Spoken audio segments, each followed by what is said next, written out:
Hello, ladies. This week we've got a very special guest all the way from California, and she is Beth Greer. Now, she is the supernatural mom, and she is an international speaker, best-selling author. Her book, I have it here, Supernatural Home.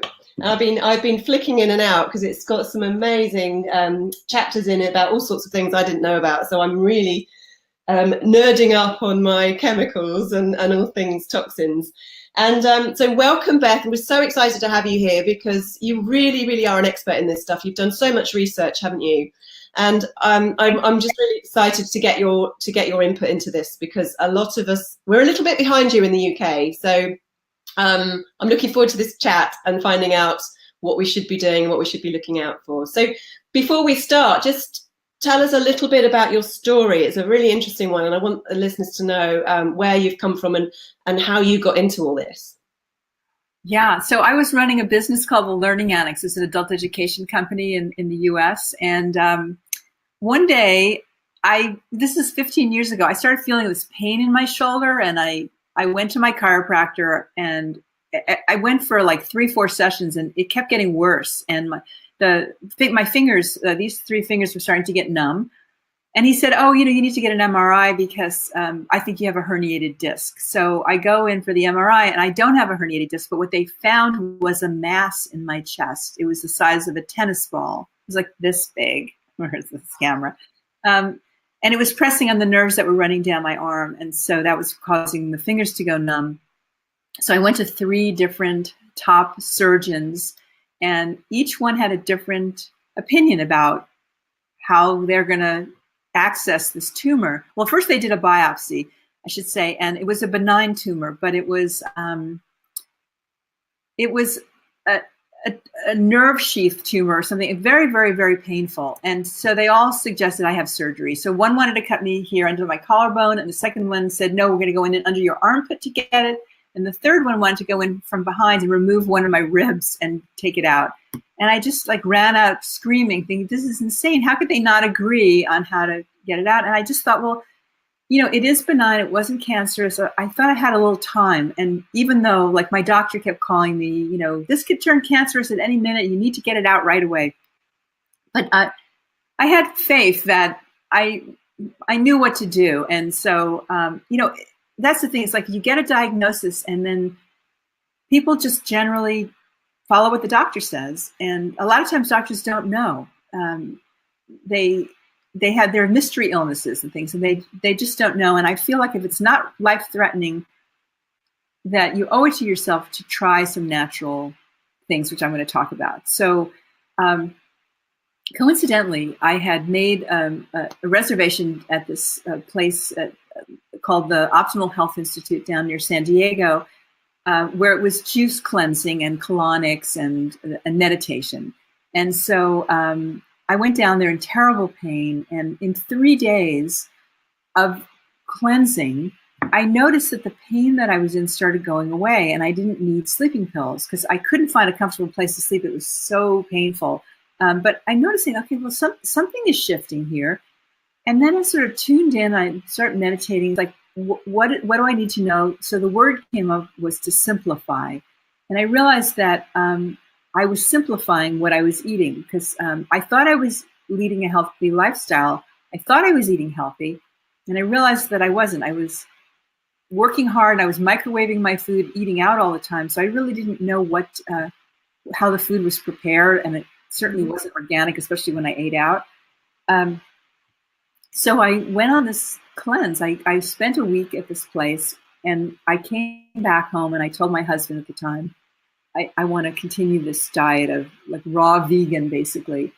And he said, okay, I'll do this with you. And day by day, I started feeling better and better.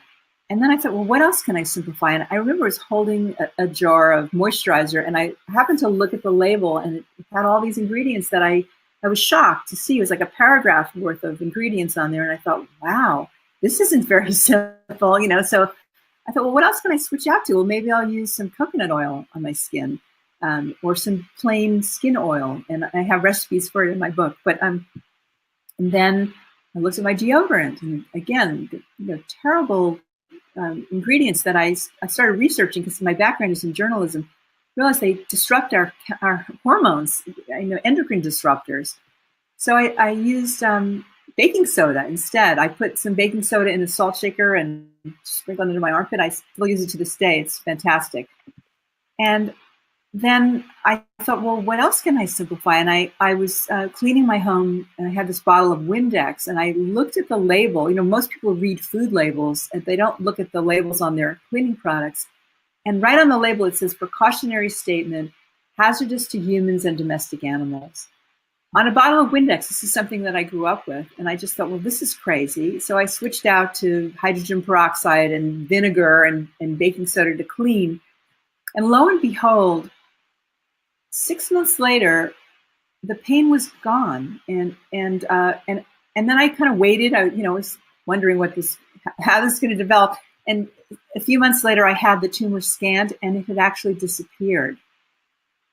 Wow. So, this was a huge wake-up call to me. Our bodies are self-healing if we step out of the way and be as close to nature as possible.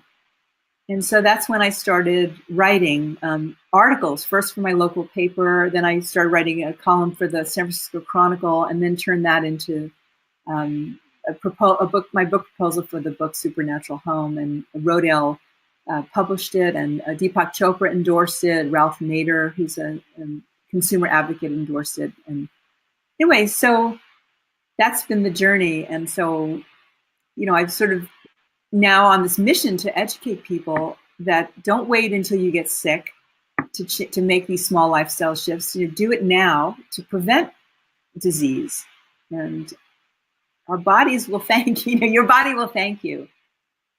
So Beth, why does it take people like you to educate us? Why don't we know this stuff already? That's a good question. I think it's because I grew up with this stuff too. It's like, well, first of all, we think that everything on the store shelves has been tested for safety, and it hasn't. It's the cosmetics industry is monitored by itself, not the Federal Drug Administration here in the U.S.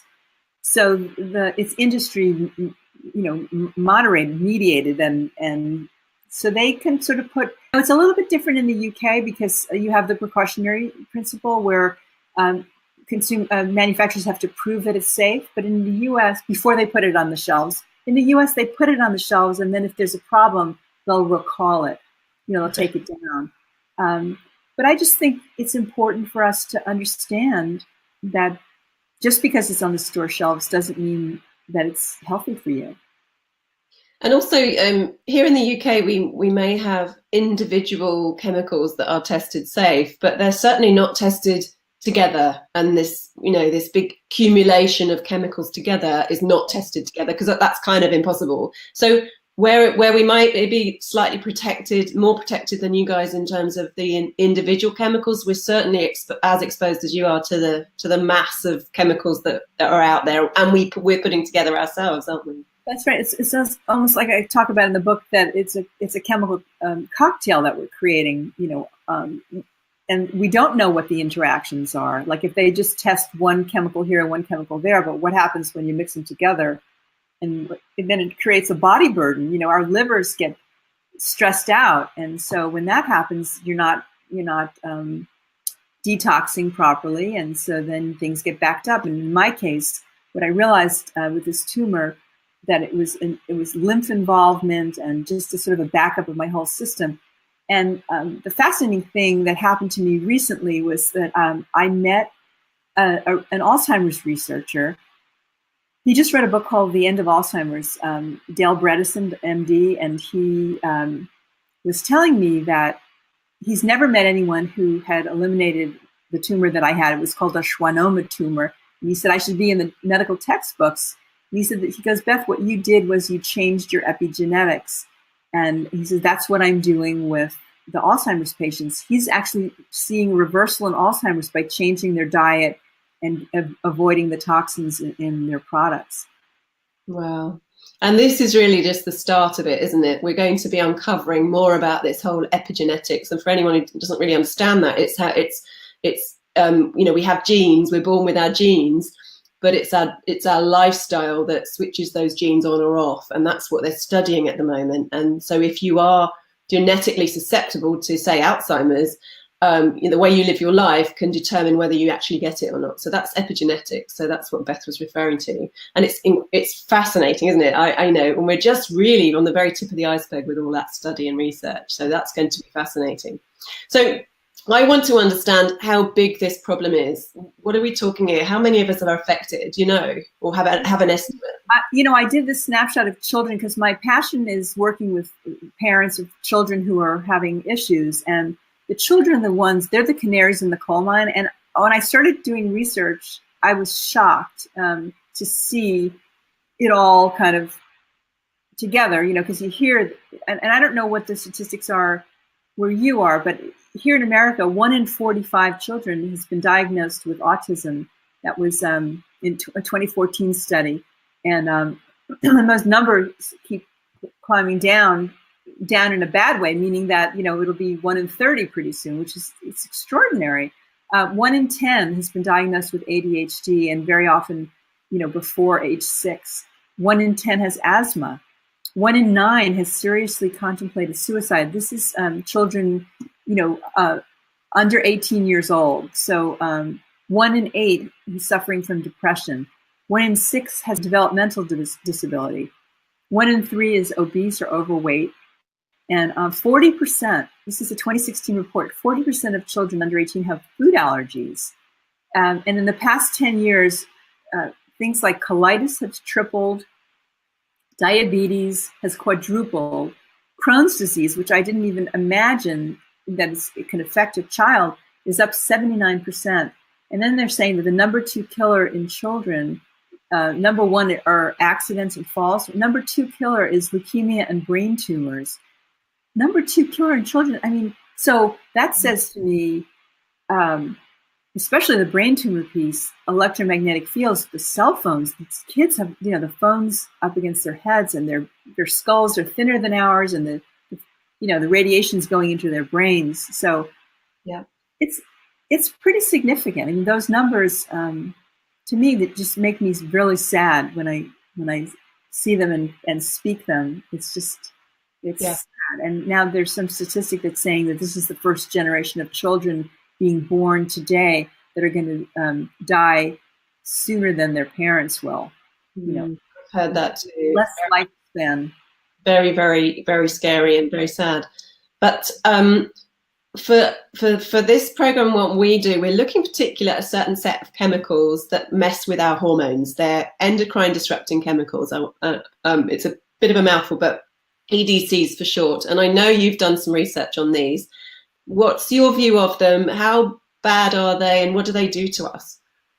Yeah, so they mimic estrogen. So things like parabens, which are used as preservatives in our cosmetics and personal care products. So the body reads it as if it is estrogen. So imagine that. So your body's thinking, well, I'm getting an influx of estrogen, and then it's going to have an effect. How could it not? It's going to either,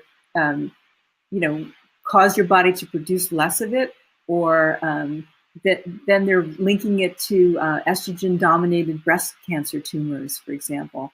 So it's pretty serious. And the good news is that there are simple things that you can do, simple swaps that you can make where you are not being exposed to these things. So it's found in plastics, for example. So something called phthalates, PHTALATES. So they are found in nail polish that makes it not chip. It's found in mascara, which makes it not run. And it's found in scented products. And my big thing, scents, artificial scents, it's a huge issue for people that are not aware of it. So it makes the scent last longer.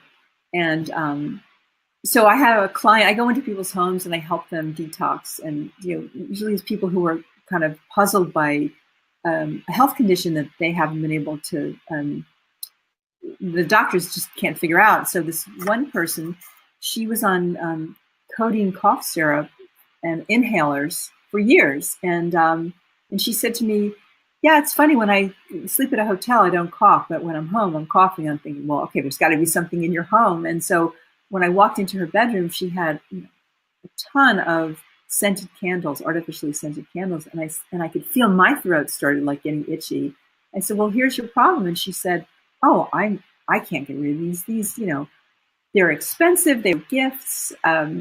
I'm not going to, they relax me. I light them every night. I set them around the bathtub. I said, you don't understand. These things are toxic for you and they're causing your cough. And so we literally had a tug of war in her house. I had a bag and I said, well, let me take them away for a week and let's just see how you do.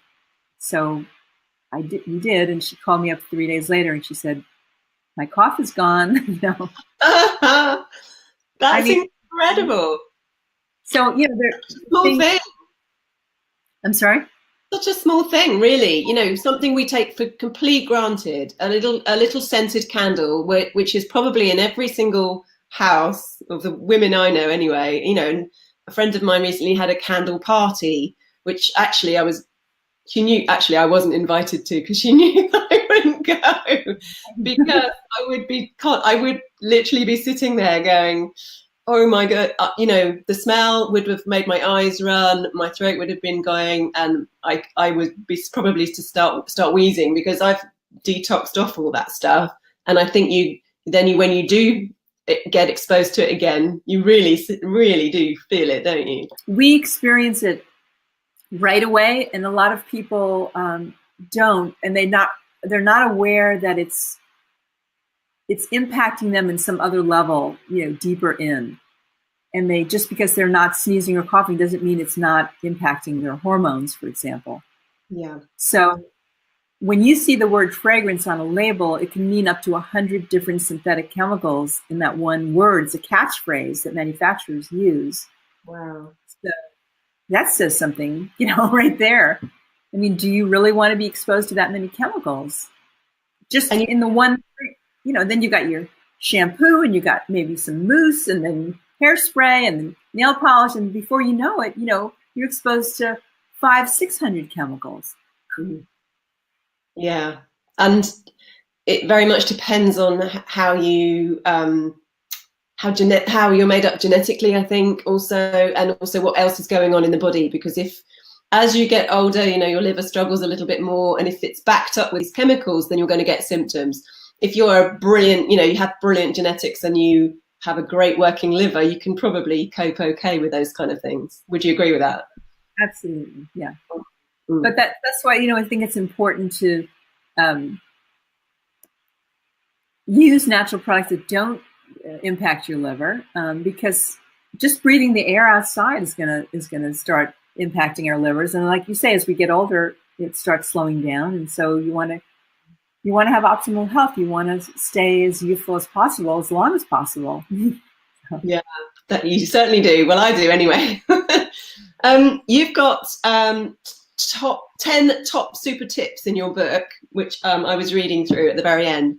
Can you give us just your top three for now? Because then people who want more can dive into the book. But your top 3 tips for a cleaner home.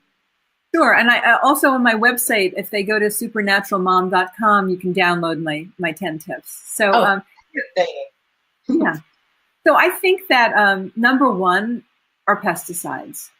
I really think that we haven't, and science hasn't sort of shown us yet how toxic they are.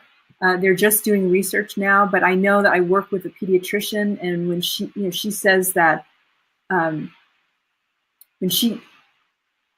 first of all, the pediatricians I've talked to, they say that their clientele has changed over the past 10 or 15 years. 80% of the kids have chronic illness. Can you imagine? Pediatrician.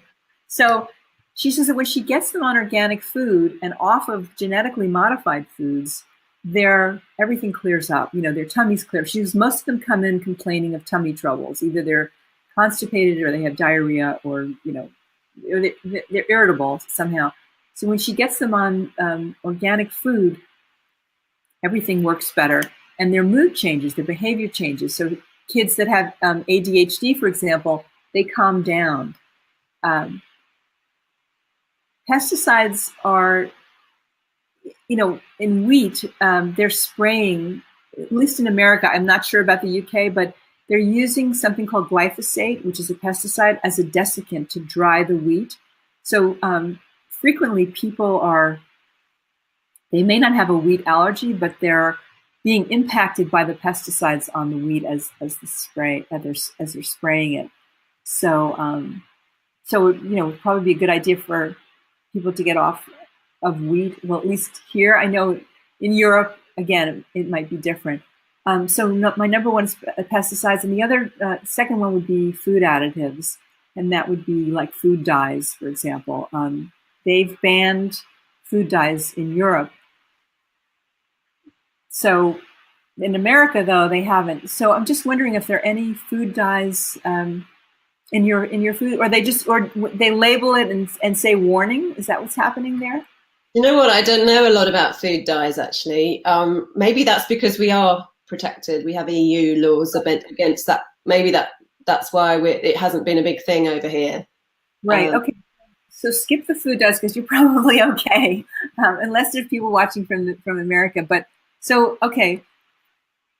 The other thing I'd like people to be aware of is the electromagnetic fields that they're being exposed to on a daily basis, and then to keep their bedrooms sort of as a sleep sanctuary. So don't keep your cell phone right next to your head charging while you're sleeping and using it as an alarm clock. If you want to use it as an alarm clock, put it on airplane mode and don't charge it next to you. The charger has a big field. So I was surprised to kind of learn this, that it's emitting an electromagnetic field, and we are electrical beings. And so it's impacting the way we sleep, and sleep is key. That's when all the healing happens. And if you're not getting deep, restful sleep, so you may feel like you're sleeping, but if you're exposed to all these fields in your bedroom, you're not getting the real, true, deep sleep that your body needs. So, like, I wouldn't have computers. I know I've been to people's homes. They keep their computers on, their laptops on, and they store them under their bed. Can you imagine? And I said, why do you do that? Well, if I wake up in the middle of the night, I have an idea, I want to pull it out. It's like, well, what's wrong with the notebook? Good old-fashioned notebook. Right. Yeah. But anyway, so yeah, that would be.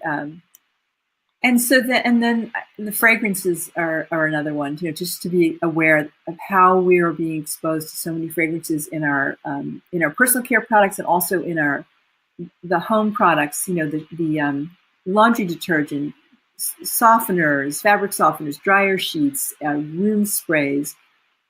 It's very pervasive, and it's impacting, for sure, impacting your hormones. Thank you, Beth. And I mean, do you see this changing with more real consumer pressure to stop this exposure, or do you think big industry is just going to keep adding more and more chemicals to our products? Well, I think that they listen to us. So if we stop buying the stuff that's heavily scented, or buying the ones that are unscented more, they'll say, oh, okay, well, let's give them more of this. And I think, things are changing. There's way more healthy products now, natural products that are safe, being produced than ever before. Like when I started writing about this, in the early 2000s, it was hard to find things that, and also more and more organic food, and more farmers markets are sprouting up everywhere. So I think people are becoming aware. Plus the fact that so many people are ill, so many people, they're on sleeping pills, antidepressants. I mean, everywhere you turn. And so, just getting back to a more natural way of living is better for the body. Like one of the things that I do now in the morning is, I used to wear sunglasses. I go out for a walk, but in the morning now, before 10 a.m., I go out without sunglasses and get just that natural sunlight in my eyes, and it sort of sets the day. It's a great way to get over jet lag, for example. I've always been told, if you get to a new country and you're tired, get out in the sun. Well, here too, every morning, get out in the sun, let the sunlight in. Don't be afraid of it. And then start to turn off your computers and phones and tablets and everything earlier in the evening. And I've downloaded these apps that make my computer, it's called Lux. I think it's Lux. I'd have to I can't recall the name of it, but it's it makes my computer screen, it takes away that blue color, it makes it more amber, and so it's gentler on the eyes, and because these lights sort of stimulate our brains and causes hyperactivity and sleeplessness. Flux, that's what it is. F.lux.com. I've heard of that. Yeah. So actually, what we're doing is we're doing things the other way around, aren't we? We're not getting enough light in the morning, and then we're getting too much light at night. That's right. And it's mixing up our natural biological clocks, isn't it? That's right. It's affecting the melatonin and all that. So yeah, a lot of people are taking extra melatonin when, if you just start to go with the natural light, it'll be better. Yeah. We unfortunately don't have a lot of sunshine here at the moment, so we don't need our sunglasses, but you can, the daylight still does the trick. So your body just needs to know that it's daytime, doesn't it? And it can adjust and do that. Yeah. So cool. So I know you have a lot of resources in your book about where to go for lots more research. And is there anything in there particularly that would suit us in the UK that we could go and look at if we want to do further research on this? Yeah, there's a website called the Environmental Working Group, ewg.org. And they're a really good watchdog organization. And also they have, if you have questions about a product that you're using, you could plug it in and they'll tell you if it's safe or not. So fantastic, thank you. And how can people learn more about what you do and get in touch with you? So supernaturalmom.com, and as I said, you can download I have some free gifts on the site. And also I've created a course, it's a 4-hour course on creating a healthy home environment. So the first 2 hours are on food and water.